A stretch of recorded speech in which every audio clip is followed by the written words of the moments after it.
laut sehat itu adalah ketika ruang konservasinya tidak terganggu. Itu yang pertama sebagai landasan kebijakan kita. Lalu yang kedua, aktivitas penangkapan di laut kan harus dijaga dengan baik. Nah, itu yang kita sebut dengan penangkapan harus terukur dan terkontrol. Tidak boleh bebas gitu. Karena kalau bebas jadi rusak ekosistem, kemudian populasi perikanan juga menurun dan akan berdampak kepada ketidakseimbangan ekosistem di laut. Nah, ini sudah kita keluarkan peraturan Presiden nomor 11 tahun 2023. Yang ketiga, itu adalah satu langkah alternatif yang harus disiapkan oleh pemerintah. Dalam hal ini adalah pembangunan sentra-sentra budidaya.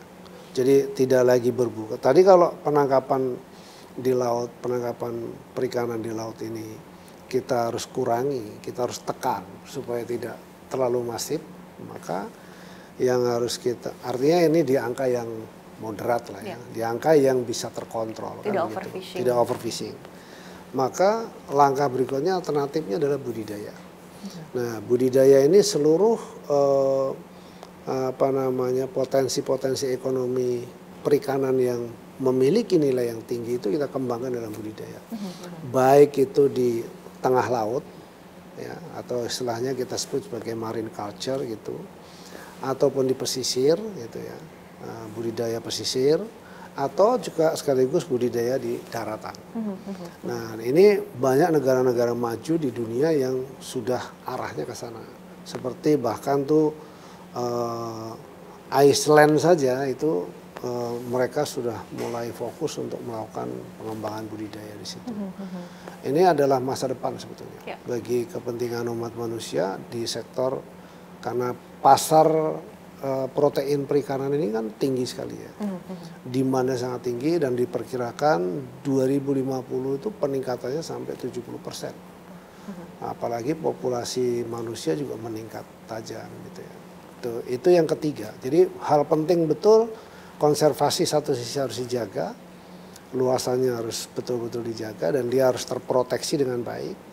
Lalu kemudian penangkapan harus termonitor dan terkontrol dengan baik supaya tidak overfishing. Dan yang ketiga, sebagai satu alternatif untuk mengurangi ini, maka untuk mengurangi poin nomor 2 dan menahan supaya konservasi tidak rusak, maka budidaya harus dikembangkan. Dan ini adalah masa depan Indonesia. Yang keempat, ini pulau kecil dan pesisir itu juga harus dijaga. Kenapa? Karena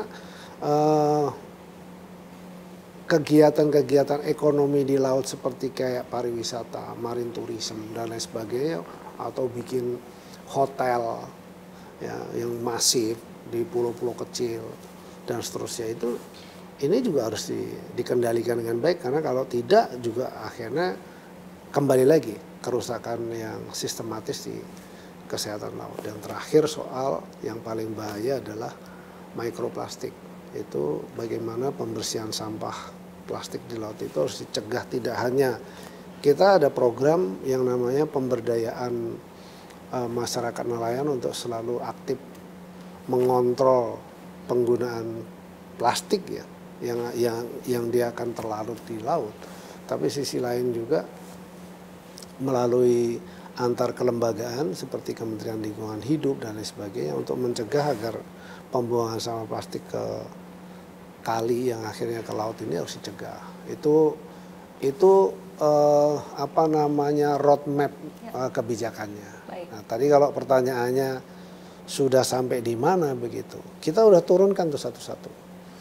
Kalau misalnya kawasan konservasi, pertama adalah kita bicara kepada pihak IMO, karena di sana kan yang mengontrol lalu lintas kapal, tidak hanya kapal perikanan tapi juga kapal niaga.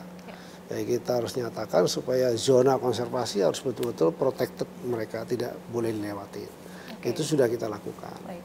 Lalu kemudian dan pertama kali ini IMO kerjasama dengan kita dan memahami betul, dan mereka sudah menentukan titik-titik yang di ruang konservasi kita betul-betul sama mereka dan ini di UN juga ya.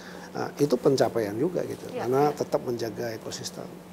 Lalu yang kedua, untuk menjaga supaya populasi perikanan kita tetap terjaga dengan baik, tidak overfishing.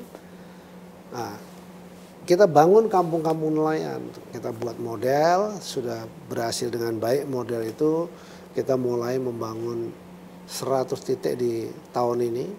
Cuman karena mulainya tuh di menjelang kuartal ketiga ya, jadi mungkin nanti akhir Desember baru selesai 65, tapi 3 bulan kemudian mungkin 100. Tapi yang pasti beliau berharap ada 4.000 titik kampung nelayan yang harus dibangun sampai dengan akhir 2029. Nah kalau itu bisa terrealisasi dari model yang kita kembangkan di Biak sebagai satu contoh ya, itu terjadi kenaikan 100% peningkatannya. Oke.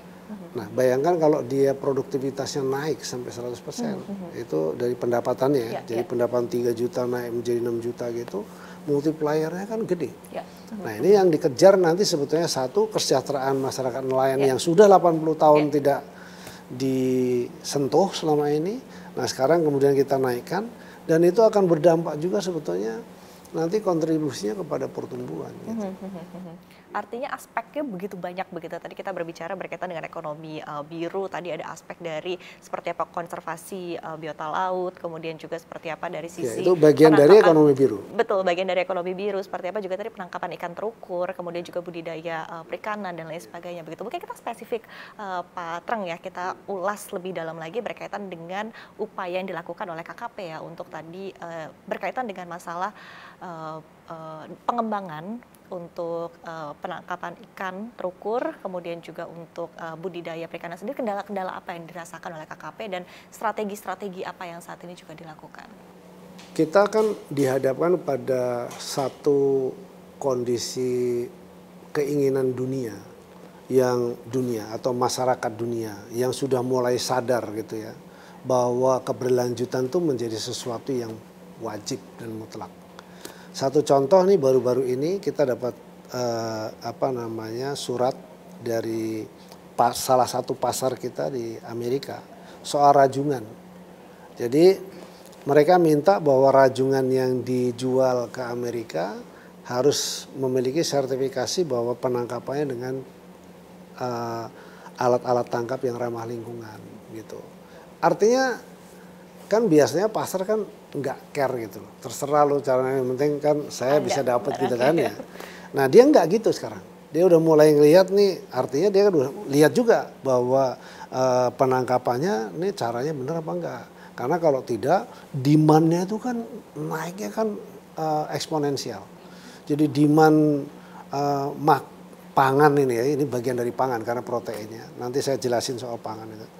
Karena ini peningkatannya eksponensial kan, sumbernya kan nggak boleh dia tumbuhnya itu lebih lambat dibanding dengan kebutuhan ya, outputnya gitu ya. Kalau itu terjadi lama-lama habis ya. Nah itu salah satu. Nah sehingga kita harus mampu juga meyakinkan kepada masyarakat pesisir kita yang bekerja di bidang penangkapan, itu salah satunya gitu. Tidak mudah mereka itu, karena mereka itu kan pengen mudah, dapetin yang mudah. Kadang-kadang tidak peduli nanti sebetulnya ngerusak lingkungan atau tidak peduli mereka. Dia jalanin aja. Kalau kita larang tiba-tiba tanpa kita ada pendekatan penjelasan persuasif atau kita berikan situasi bahwa ini loh, kalau kamu ini saya udah dapat surat kayak gini nih. Kalian sulit nih nanti gitu, karena nggak ada yang beli dan seterusnya gitu.